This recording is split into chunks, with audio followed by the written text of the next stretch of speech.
Hello, good evening, my dear students. How are you? Fine? Good.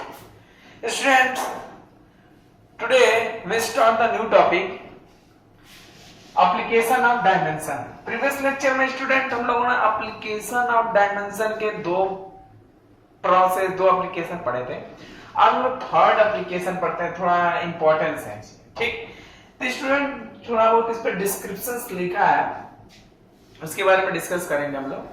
तो student आज application में आज हम ये जानेंगे कि जो भी आपको फिजिक्स में फार्मूला दिया गया था उसको हम डायमेंशन के हेल्प से क्या इजीली प्रूफ करेंगे। इजीली क्या कर सकते हैं? प्रूफ कर सकते हैं। जैसे मान लीजिए काइनेटिक एनर्जी का फार्मूला होता है हाफ mv स्क्वायर होता है, टाइम पीरियड के रिलेशन में होता है t equal to 2 pi under root L upon G, एक फार्मूला होता है। एक सेंट्रीपिटल फोर्स लगता है half mv square upon R, कुछ फॉर्म में रहता है। तो इस फार्मूले को हम क्या करेंगे? इजीली डिराइव करना सीखेंगे कि कैसे हम डायमेंशन के हेल्प से हम इसको क्या कर सकते हैं? फाइंड आउट कर सकते हैं। ये टॉपिक लिखा गया है to derive the relationship among physical quantities. Means एक क्वांटिटी दूसरे फिजिकल क्वांटिटी से किस फॉर्म में रिलेशनशिप में हम इजीली क्या कर सकते हैं? फाइंड आउट कर सकते हैं। लिखा गया by making use of homogeneity of dimension we can derive the expression for physical quantity if you know the various factor on which its depend. Means एक क्वेश्चन लिखा, ध्यान से देखिए। आप क्या लिखा है आप नहीं समझ पाएंगे। एक क्वेश्चन लिखा गया और उसको मैं सॉल्व करूंगा तो आप इजीली जान जाएंगे। लिखा गया let us derive an expression for the centripetal force F. कोई पार्टिकल है, सर्कुलर मोशन कर रहा है, समझ में आया? तो जब सर्कुलर मोशन करता है तो एक सेंट्रीपिटल फोर्स लगता है आउटवर्ड डायरेक्शन में एफ, ठीक, और एक इनवर्ड डायरेक्शन में लगता है टुवर्ड्स द सेंटर। तो दोनों फोर्स की वैल्यू इक्वल और अपोजिट रहता है, जिसकी वजह से सर्कुलर पाथ पर रिवॉल्व करता है। Acting on a particle of mass m, उस पार्टिकल का मास m है, मूविंग वेलोसिटी v और सर्किल का रेडियस है r। तो एक रिलेशन है सेंट्रीपिटल फोर्स बराबर mv square upon r, mv square upon r, ये फार्मूला है exact. Are you getting? Student वो फार्मूले को हम लोग क्या करेंगे? इजीली क्या करेंगे? डिराइव करेंगे। समझ में आया?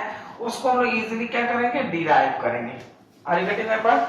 तो वो कैसे डिराइव होगा उसको हम फिजिकली डिराइव कर सकते हैं डायमेंशन के हेल्प से। समझ में आया? तो देखिए इसमें तीन क्वांटिटी, एक सेंट्रीपिटल फोर्स F किस पे डिपेंड कर रहा है? पार्टिकल के मास m पे डिपेंड कर रहा है, मूविंग वेलोसिटी v पे डिपेंड कर रहा है और सर्किल का रेडियस r पे क्या कर रहा है? डिपेंड कर रहा है। देखिए उसको हम लोग, ये थर्ड एप्लीकेशन है, फर्स्ट और सेकेंड एप्लीकेशन इसके प्रीवियस वाले लेक्चर में हमने मेंशन किया था, ये थर्ड है।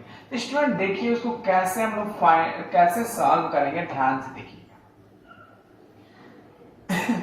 ये क्वेश्चन आप नोट कर लीजिएगा, स्क्रीनशॉट ले लीजिएगा। उसको हम लोग क्या कर सकते हैं? इजीली फाइंड करते हैं, ठीक, ध्यान से देखिएगा। स्टूडेंट ये कह रहा है कि कोई एक पार्टिकल है, सेंट्रीपिटल फोर्स लग रहा है, जैसे कोई एक पार्टिकल है स्टूडेंट, ठीक, वो सर्कुलर पाथ पे क्या कर रहा है स्टूडेंट? रिवॉल्व कर रहा है। सर्कुलर पाथ पे क्या कर रहा है? रिवॉल्व कर रहा है। इसका मास m है और पार्टिकल का वेलोसिटी v है और इसका ये रेडियस r है। तो सेंट्रीपिटल फोर्स लग रहा है स्टूडेंट, सेंट्रीपिटल फोर्स लग रहा है F, पार्टिकल का मास है स्टूडेंट m, रेडियस है स्टूडेंट r और वेलोसिटी है स्टूडेंट v। समझ में आया?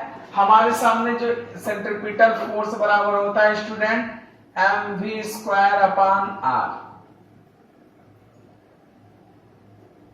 mv स्क्वायर अपॉन r, ये हमारा फार्मूला होता है, F equal to mv square upon r।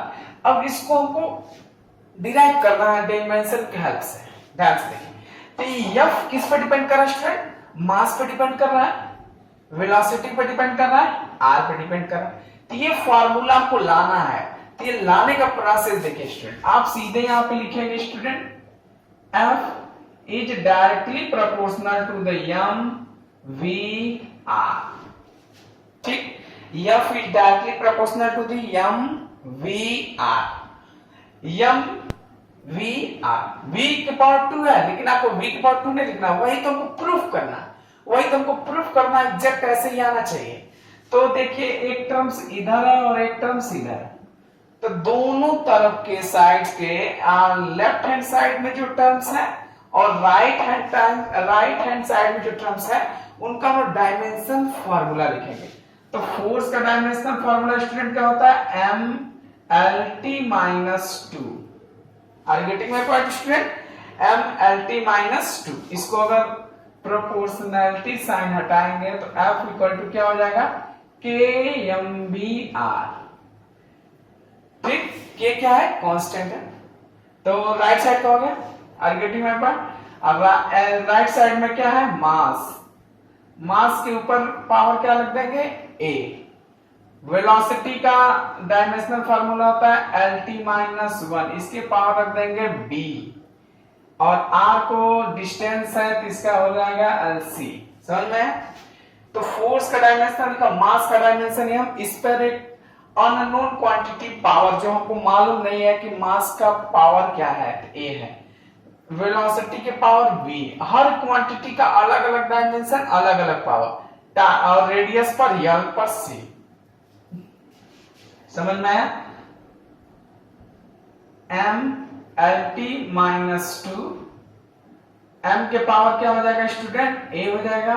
l के पावर देखिए स्टूडेंट, l के पावर b और l के पावर c, तो l के पावर हो जाएगा b plus c, are you getting my point. और t के पावर स्टूडेंट माइनस b, समझ में आया। अब पावर को कंपैरिजन कर देंगे, m के पावर a है, m के पावर 1 है, तो a की वैल्यू क्या हो जाएगा स्टूडेंट 1, m के पावर a और m के पावर 1, पावर को कंपेयर करेंगे तो a की वैल्यू 1 हो जाएगा, l को तुलना करते हैं तो b plus c equal to क्या हो जाएगा स्टूडेंट 1 हो जाएगा, और माइनस b इक्वल टू क्या हो जाएगा minus 2, means b equal to क्या हो जाएगा स्टूडेंट 2 हो जाएगा, a इक्वल टू 1 हो जाएगा।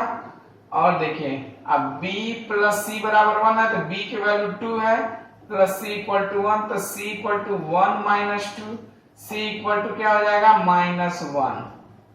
अब a equal to 1, b equal to 2, c equal to minus 1।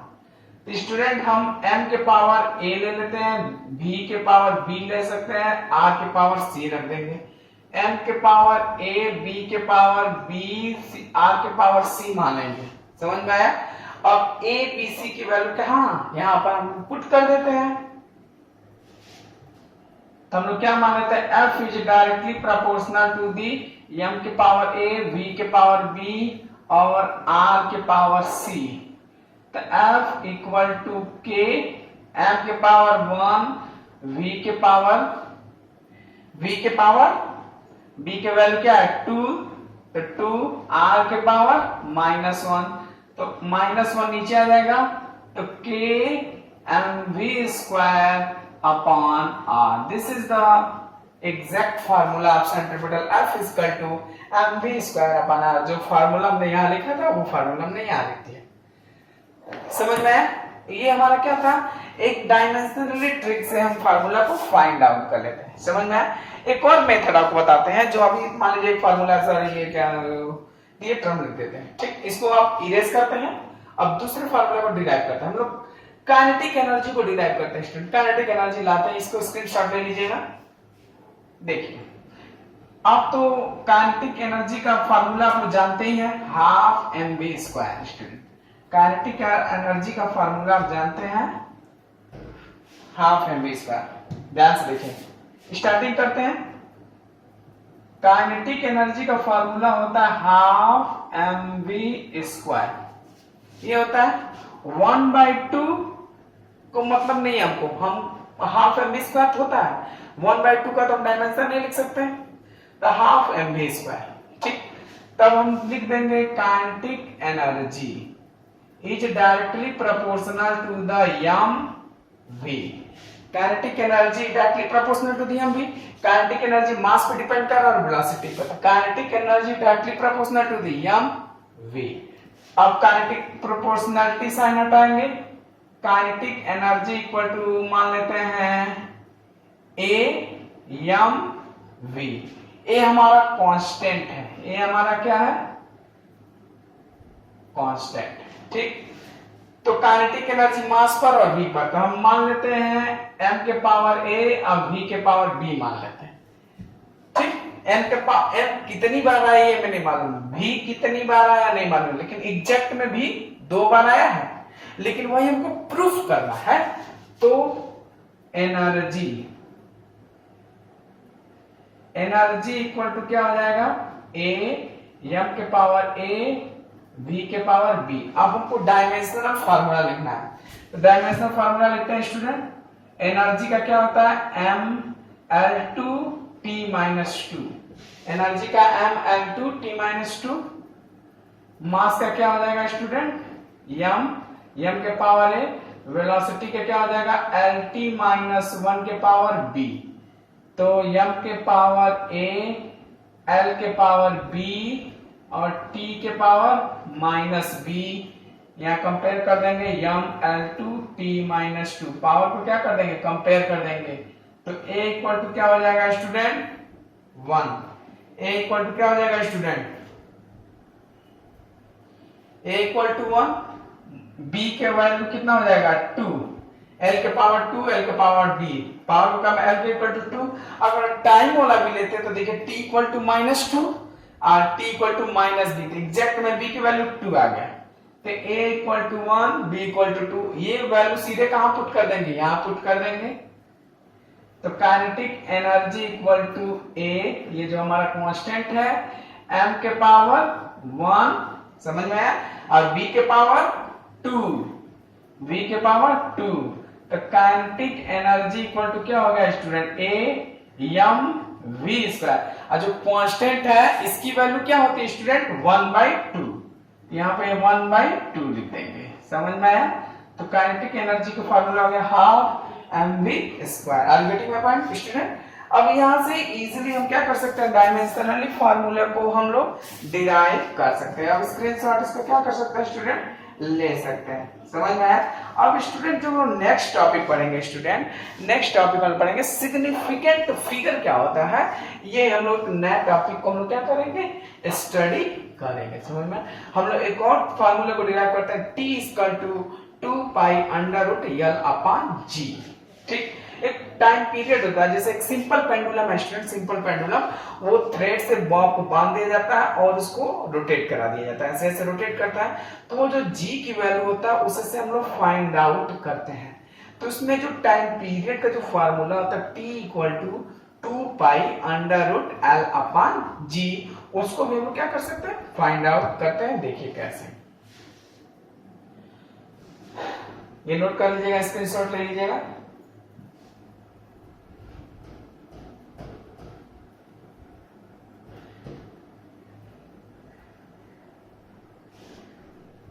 Student formula क्या है,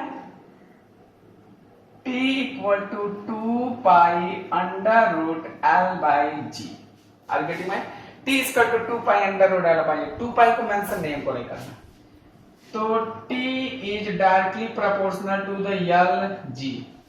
t is directly proportional to the L/g। t equal to मान लेते हैं k, L के पावर a, g के पावर b। समझ में आया। दोनों साइड का डायमेंशनल फार्मूला। टाइम पीरियड का क्या हो जाता है स्टूडेंट, टाइम पीरियड का डायमेंशन t, L का क्या हो जाएगा स्टूडेंट, L के पावर a, g को क्या लिख सकते हैं, L2t-2 के power b। Acceleration Lt-2, acceleration का क्या हो जाएगा, Lt-2। एक्सेलरेशन का निकाल सकते हैं। एक्सेलरेशन क्या होता है, change in velocity upon time. Change in velocity का क्या होता है, वेलोसिटी का होता है Lt-1 t, ये ऊपर गया Lt-2, समझ में। तो g means acceleration due to gravity means acceleration है, तो जो एक्सेलरेशन का डायमेंशन होगा वही जी की वैल्यू का रख देंगे। तो ये क्या हो जाएगा स्टूडेंट टी, ये हो जाएगा एल के पावर ए, एल के पावर ए प्लस बी, टी के पावर माइनस बी। समझ में आया? अब देखिए स्टूडेंट, अब पावर को कंपैरिजन करेंगे तो a plus B equal to क्या हो जाएगा स्टूडेंट? 0 हो जाएगा, क्योंकि यंग है नहीं, तो a plus B equal to 0 हो जाएगा। t के पावर माइनस बी, तो माइनस बी की वैल्यू क्या हो जाएगा स्टूडेंट? -1 हो जाएगा student. L T minus 2b हो गया ना, -2b। तो v की वैल्यू हो जाएगा स्टूडेंट पावर करेंगे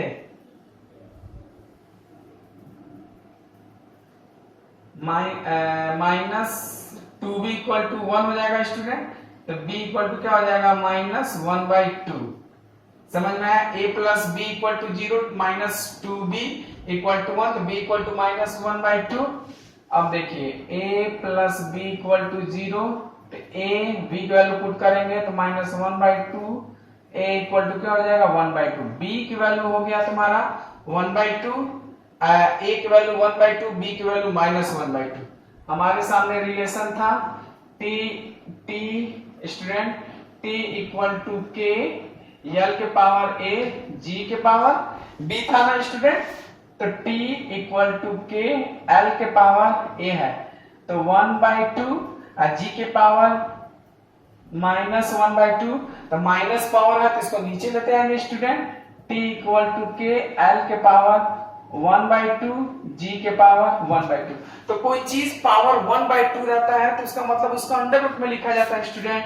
तो सीधे हमारे सामने आ गया student t equal to k under root l by G, t equal to k under root l by G. और k की वैल्यू क्या है स्टूडेंट? 2 पाई, तो means 2 pi under root l by G. ये हमको क्या मिल गया स्टूडेंट?